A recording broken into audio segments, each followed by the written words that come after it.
Today we are working on building a new battery box. So I've got this just kind of set in here so I can kind of look at where it needs to be. Of course, they're always going to be really close to the tire. This is with 20s. I'd like to put 18s on it, like I said. Let's get this battery out of here. Look what we have left here. Now, eventually I'm going to redo the tubs, or the inner fender. Yeah, inner fender. I'm going to redo these, so all this will be cut out. So really, I'm just going to build a box that'll actually be level with the original mount. That mount's coming out. I'll have a new mount put in. But it'll go to here, come back as far as I can, come back across this way and over. And I'm just going to make a square. And what I'm going to do that with is I'm going to make that with just regular, this is from a bed frame.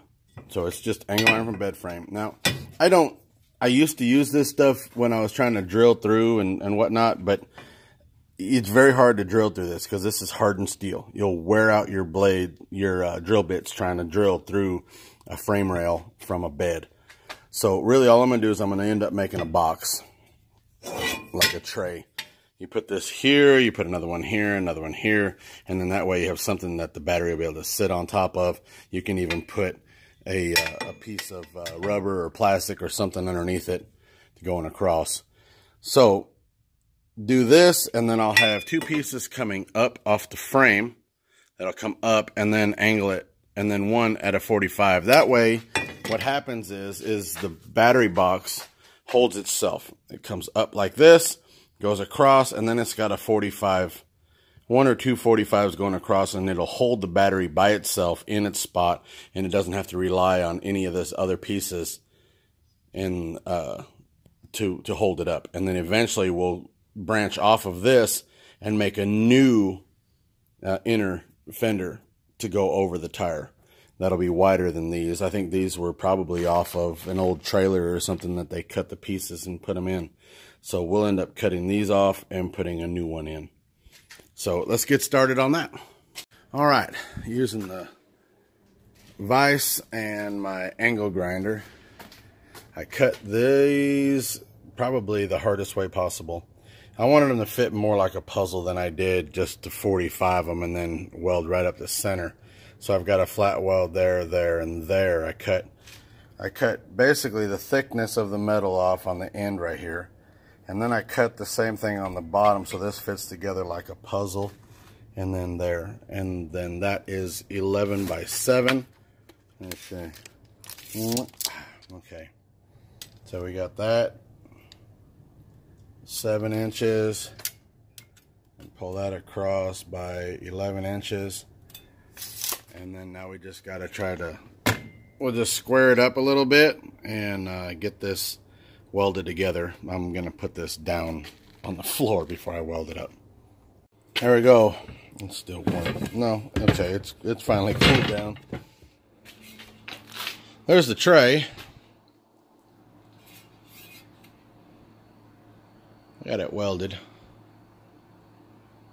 Oh, that's not no weld pouring shit. But I'm going to be able to hold it. And it's not going to break. So anyway,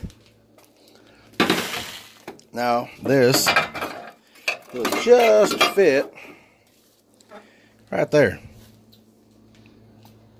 Right on top of that. I want to put one more leg. There we go, right there. I need to put one more leg over there. I might bend this up. Cut that down a little bit and then bend this up and just weld that right into that part of the wheel well right there. I think that looks pretty good.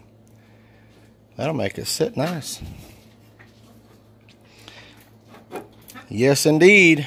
Bend that up, and then that'll lock that in, and then put one more leg over here on the outside. I'd like to put one more leg from there up.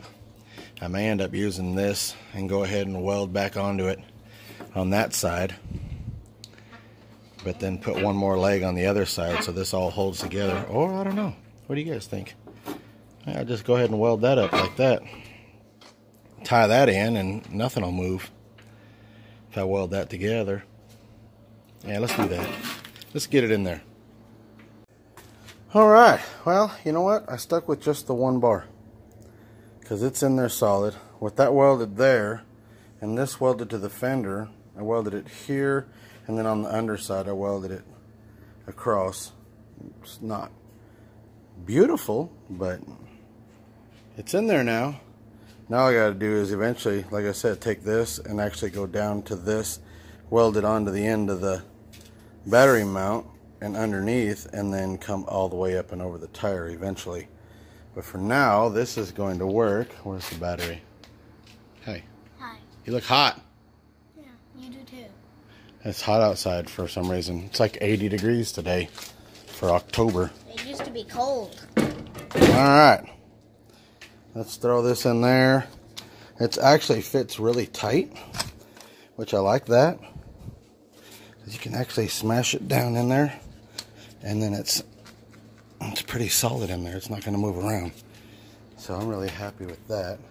And then I've got room for a little bit longer battery if I happen to get one.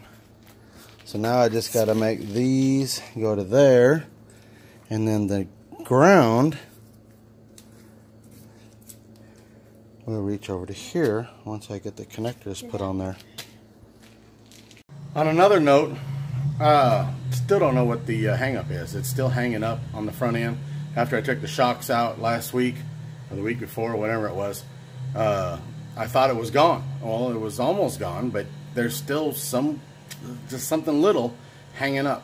Somebody said it might be the ball joints. I haven't gotten that far to look at those yet. It's just a matter of being able to play with it up and down, up and down. So, I don't know. Well, I guess the battery mount worked. I got the battery hooked up in there. It's at just the right level for it to be. I still haven't done any of the wiring in here yet. But everybody said to turn the power steering lock to lock. I put fluid in it, and it still sounds really hard to turn. It doesn't like it at all. It's making a real loud whining sound. So I'm thinking, personally, I'm thinking I might need a new power steering pump as well. But for now, the battery mount works. Oh God, please don't run out of gas. They don't have much gas in it right now. I pulled the gas out of the generator and put it in this. So there's not much in there. Now with it leaning this way, I bet you all the gas is over there. I don't know if there's any left for the engine. And then Kathleen is sweeping the garage out so we can get it cleaned up for whatever we're gonna do next, which we'd like to get that pulled in. I had to pull one of the battery mount things off of the Mazda so that we could get this started. Man, this thing's dusty. But all right, mission accomplished. We got it up off the ground, got it out of the shop. I'm gonna take a few pictures of it meanwhile it's out, and then I'm not sure if I want to back this in right now because we got to get ready to go to a Halloween thing at the church, and she's excited about that. I've been waiting for it for 1,500,000 She's been waiting a long time. So we're gonna get dressed and go to that, and we'll see you guys on the next video. Thanks for watching. Please subscribe if you haven't subscribed already, and give us some thumbs up on accomplishing getting this out. And all right.